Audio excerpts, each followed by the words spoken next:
Bora de análise do primeiro episódio da segunda temporada de Demolidor Renascido. E aí, seus geeks, tudo certo? Eu sou o Marcos Veloso e vamos começar a nossa série de vídeos semanais sobre Daredevil Born Again, Demolidor Renascido, que teve sua segunda temporada lançada nesta terça-feira. Antes de começar a falar sobre o episódio em si, os episódios serão lançados às terças-feiras, 10 horas da noite, no Disney Plus. Como hoje foi às 10 da noite, às 10 tava tendo tinha lugar que falava 10, tinha lugar que falava 11... 10 horas da noite. Na semana que vem teremos 2 episódios lançados. Geralmente eles lançam 2 na primeira semana, mas dessa vez eles vão lançar na segunda, porque também saiu o especial da Hannah Montana hoje, então eles estavam meio divididos ali dentro do Disney Plus em relação aos lançamentos. Outra coisa importante é que na semana seguinte, ao fim de Daredevil Born Again temporada 2, vai ser lançado o especial do Justiceiro, como se fosse também um episódio extra da série. Então na terça que acaba Demolidor Renascido, a terça que vem vai ter o especial do Justiceiro também às 10 horas da noite, e também vai fazer parte da nossa série de vídeos de análise, podcasts do Nexus Room também. Bom, então bora começar a falar do episódio The Northern Star. O episódio mostra o início desse capítulo, um navio chamado The Northern Star, que é um navio que estava contrabandeando armas para o Wilson Fisk naquele porto dele que a gente falou, que é o porto que não tem leis, né? Ele não se enquadra na jurisdição de Nova York, dos Estados Unidos, então o dono do porto, que é o Wilson Fisk, faz as leis que ele quiser ali, por isso que ele está usando esse porto para contrabandear armas, ainda assim, em segredo, claro, ele é o prefeito de Nova York, ele não pode sair fazendo essas coisas só porque a lei de lá permite, mas ele está usando esse porto para isso, para ganhar dinheiro e fazer negócios com outras grandes personalidades do universo Marvel, a gente vai falar disso também daqui a pouco. Uma coisa importante de pontuar aqui é que essa série se passa 6 meses depois do final da primeira temporada. A gente fez um resumo da primeira temporada aqui, depois assistam para lembrar tudo o que precisa ser lembrado. E agora, a verdade seja dita, este é o uniforme mais absurdo que eu já vi o Demolidor usar em qualquer produção live action. Da era do Ben Affleck, da era do Demolidor do Charlie Cox na Netflix. É um negócio assim, esse uniforme é um dos trajes mais lindos que eu já vi do mundo Marvel, tá ligado? É fascinante assim, porra. Os contornos, a textura do tecido, o Daredevil, o DD aqui no meio, mano. Puta que pariu, toda a cena desse traje eu falo, caralho, que traje maravilhoso, velho. E o episódio começa, não no navio em si, mas mostrando o BB Report, que é aquela série de documental lá que a sobrinha do Ben Urich faz, né, a Bibi Urich. Ela vai mostrando um pouco da opinião pública em relação ao que está acontecendo na cidade, parecido também com o que acontece no nosso mundo real. Na primeira temporada, as pessoas que eram entrevistadas eram pessoas normais, tipo, eles chegavam na rua e falavam, ó, a gente tá fazendo uma cena da série Demolidor, vamos te fazer uma pergunta sobre isso, e você fala o que você acha se estivesse acontecendo com você. E aí a pessoa fala lá e aí eles foram colocando algumas.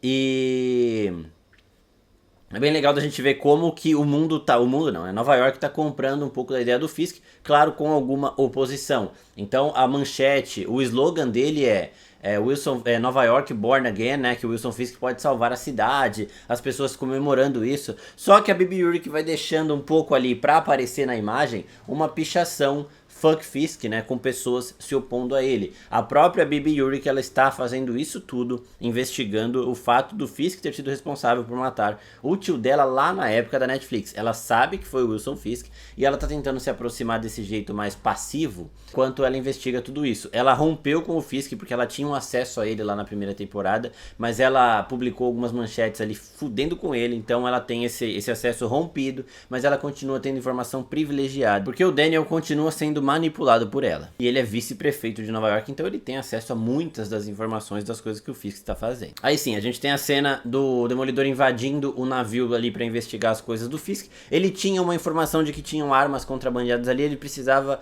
provar isso, né? Então ele tinha que comprovar. Ele entra no navio, parecia na cena de início de Capitão América Soldado Invernal, que é uma cena fantástica também, que ele enfrenta o George St. Pierre e tudo mais, muito louco. Ele entra no navio, aí ele enfrenta uns caras ali e um tiro mostra uma parede falsa. Ele entra nessa parede falsa e encontra as armas. No momento que ele acha as armas, o capitão do navio tinha uma ordem clara do Wilson Fisk: afundar o navio para esconder as provas. Era melhor ele perder toda essa carga do que ter os planos dele de contrabando revelados enquanto ele é prefeito de Nova York. Só que o Matt Murdock, ele é muito inteligente. Ele escuta um relógio batendo em um relógio ticando, né? Tic-tac, tic-tac, no pulso de um dos caras que ele tinha acabado de derrotar. Ele pega esse relógio, ele põe dentro da caixa de uma das armas e fecha essa caixa.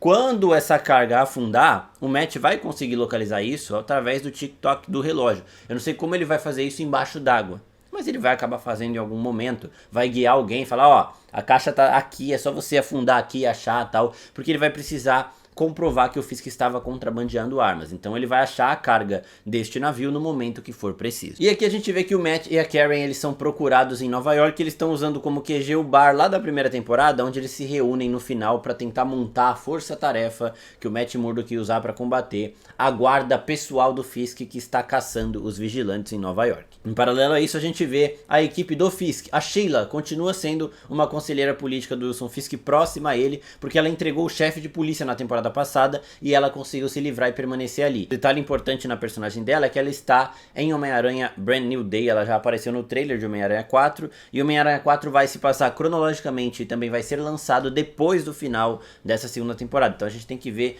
como que ela vai estar ali entregando as chaves de Nova York para o Homem-Aranha. O que eu acho é que o Fisk vai continuar como prefeito, mas ele vai estar muito surrado, ele vai ter apanhado muito e não vai aparecer em público. Mas talvez o Fisk pode ser tirado do poder e aí ela assumir de uma forma temporária ali, um cargo interino e tudo mais.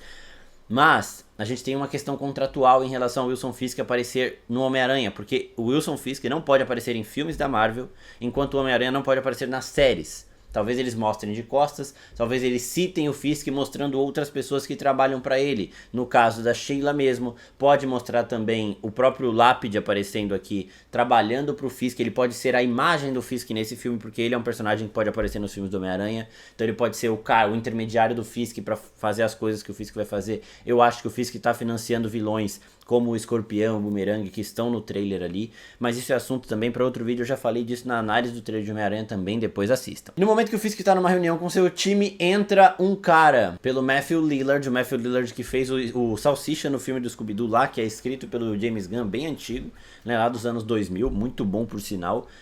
E ele fala que ele é Langley. Langley é a sede da CIA, então isso indica que ele é um agente da CIA. E ele é realmente um agente da CIA, mas a gente vai chegar nessa parte daqui a pouco. Ele tá conversando com o Fisk, e aí, mano, tem um procurador-geral pressionando o Fisk ali. Pra esse personagem do Matthew Lillard sair da sala. Só que aí depois toca o telefone dele e quem liga pra ele é a Valentina Allegra de Fontaine. A Valentina que estava comandando os Thunderbolts ali, que é quem acaba comandando os novos Vingadores no final do filme dos Thunderbolts. Ela que estava montando a sua equipe de heróis, né, de anti-heróis, desde o começo do filme, desde o final do filme da Viúva Negra, agora retorna aqui como a superintendente, a chefe da CIA. Ela liga pro procurador para falar do personagem do Matthew Lillard e o cara fala, não, senhor Fisk, a gente tá apoiando você e tudo mais. Isso mostra que a Valentina recuperou seu poder político que ela estava perdendo em Thunderbolts. Lógico, agora ela é a cabeça, ela é a imagem por trás dos Novos Vingadores. Então ela tem esse prestígio, não só em Nova York, como em todos os Estados Unidos. E ela quer o Fisk fazendo o que ele está fazendo em Nova York. Para ela é conveniente tudo isso. O Fisk então tem o apoio de alguém mais poderoso que ele dentro do governo. Essa ligação é muito importante para a gente entender o status da Valentina atualmente e entender também que ela protege e ela apoia essa caça que o Fisk está fazendo aos vigilantes.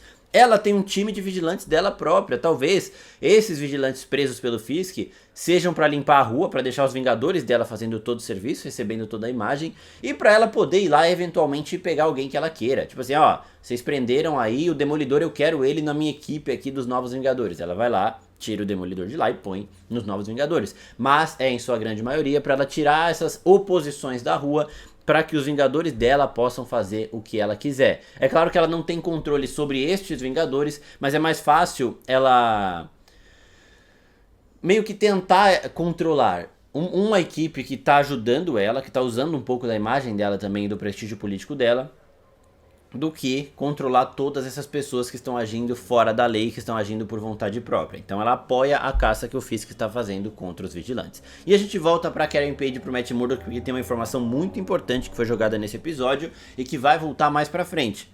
A Karen Page fala que ela tinha uma fonte que falou pra ela das armas dentro do navio. O Matt chega pra ela e fala, sua fonte estava certa, aquele navio estava cheio de arma de contrabando. Em outro momento do episódio, o Fisk chega pro Buck, que é aquele, o braço direito dele, o cara que faz as coisas tanto pro Wilson Fisk prefeito, quanto pro Rei do Crime, e fala, Buck, quem sabia que essas armas estavam nesse navio? O Buck fala, eu, você, o piloto e o copiloto, só. Então assim, nem o Daniel sabia.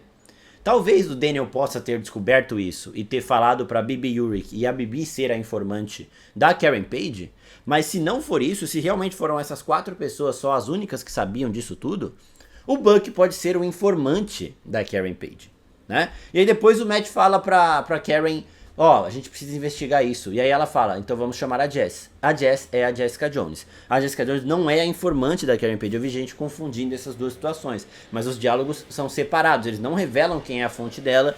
Mais pra frente no episódio a gente vê um cara deixando um envelope e a Karen Page pegando esse envelope. Esse cara é o intermediário dessa fonte dela. E eu acredito que essa fonte pode ser o Buck. Agora, por qual motivo o Buck estaria traindo o Wilson Fisk? Eu não sei. Mas ao que tudo indica é ele, porque o piloto e o copiloto não são. O Wilson Fisk fala que só eles 3 e o Buck sabiam disso, né? O Buck até fala pro Fisk. Então, mano, e no final do episódio, ele, Buck, mata o piloto. Talvez ele mate o piloto porque o piloto poderia entregar ele, talvez porque se o piloto falar que não sabia de nada, que não falou nada pra ninguém, e o copiloto também não, vai sobrar pro Buck. Então, ele estava agindo a mando do Wilson Fisk quando ele mata esse cara lá no final do episódio. Mas pode ter também um motivo próprio dele se proteger. Ainda não sei o motivo que ele teria para trair o Fisk, mas eu vejo ele pintando como uma possível fonte, sim, da Karen Page em um daqueles momentos que seria um plot twist absurdo, porque aqui é bem singelo e teve muita gente realmente achando que a informante da Karen era a Jess. Mas não é isso, né? São diálogos diferentes quando ela fala da Jessica Jones ali. A gente vê cartaz de procurado da Karen Page por Nova York, então ela tá realmente muito escondida, ela sai com peruca e tudo mais. E aí a gente passa para Heather Glenn. Heather Glenn, que é namorada do Matt Murdock lá da primeira temporada. Agora, ela é a psicóloga que faz os trabalhos, que faz o mapeamento de perfil dos vigilantes presos pelo Fisk.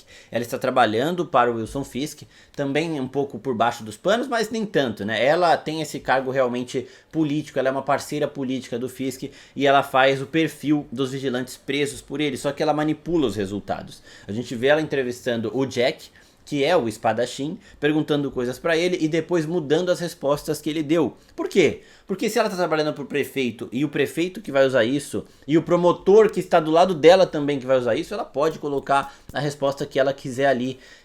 Ela teria sim confiança profissional, se ela colocou isso é porque foi isso que o cara falou. É a palavra dela contra a do paciente. Então é muito mais provável as pessoas acharem que ele tá mentindo, que ele falou isso lá na hora e agora tá voltando atrás. Então ela vai manipular do jeito que ela quiser. Um ponto interessante aqui é que ela está com um TPSD, né? O estresse pós-traumático de tudo que aconteceu na primeira temporada em relação ao Muse. Ela tem esse ódio de mascarados porque ela acha que essas pessoas são selvagens, tanto o Demolidor quanto o Muse. Ela coloca todo mundo na mesma roda. E também por conta do que aconteceu com ela. Ela quase morreu nas mãos do serial killer. E eu acho que isso vai levar Heather Glenn a terminar essa temporada acabando ela própria ali, que eu acho que esse estresse dela, esse trauma dela vai voltar cada vez mais forte, vai chegar um momento que ela não vai conseguir.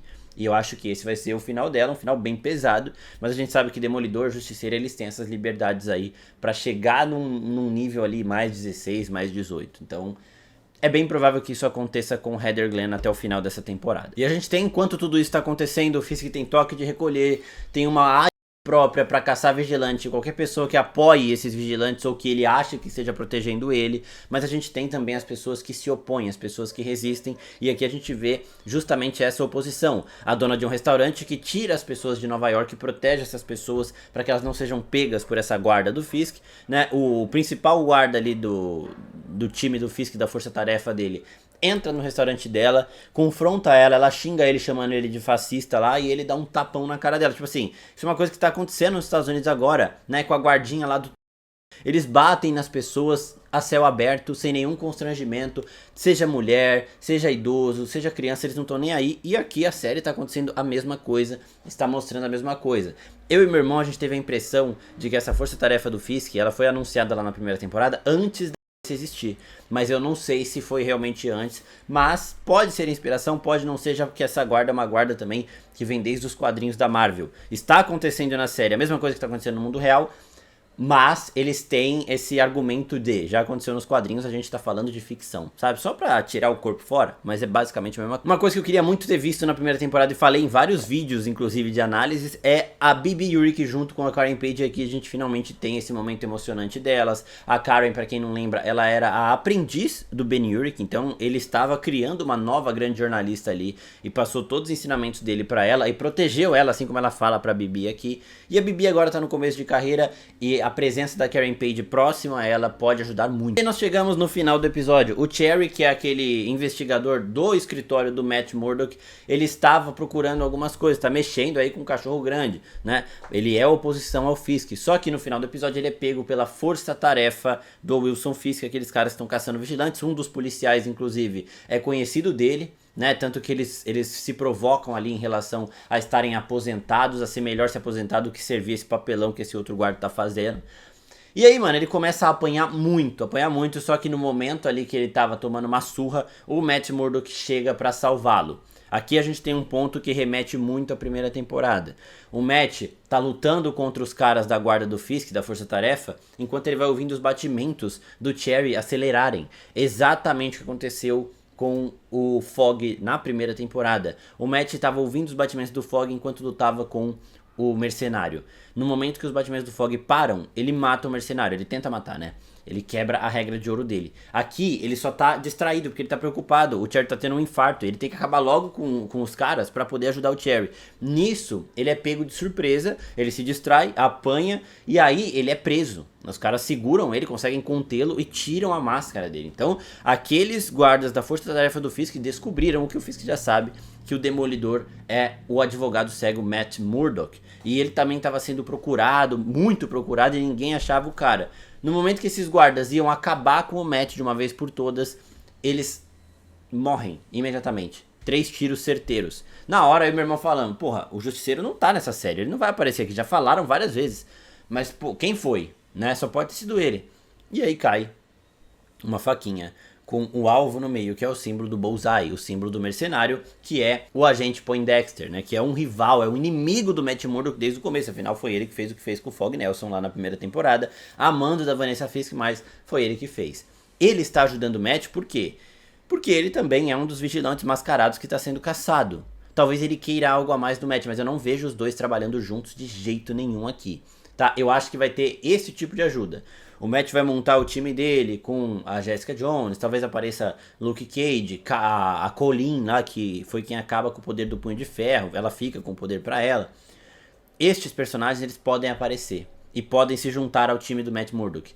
O mercenário vai ter os mesmos objetivos do Matt, mas vai servir como um anti-herói, talvez, né? Ele vai fazer as coisas por ele. Ele vai se esconder sozinho, ele vai agir nas missões dele, ele vai atrás das pessoas que ele quiser ir atrás, e talvez ele siga o Matt de perto para momentos como esse, tá? Ele não é um anjo da guarda nem nada do tipo, eles são inimigos ainda, mas eles têm objetivos em comum neste momento. Basicamente é isso sobre esse primeiro episódio de Primeiras Impressões. Os próximos vídeos vão sair mais cedo, vão sair no próprio dia, então o episódio sai às 10, eu assisto às 10 horas, gravo às 11 e posto no máximo ali meia-noite. Esse daqui demorou um pouquinho mais. E também teremos o nosso Nexus Room voltando semanalmente. A gente vai gravar às quintas-feiras, eu e o Thiago de novo. Então vocês mandem suas dúvidas na caixinha de perguntas do nosso Instagram e a gente responde durante o podcast. É isso, pessoal. Muito obrigado. Até a próxima.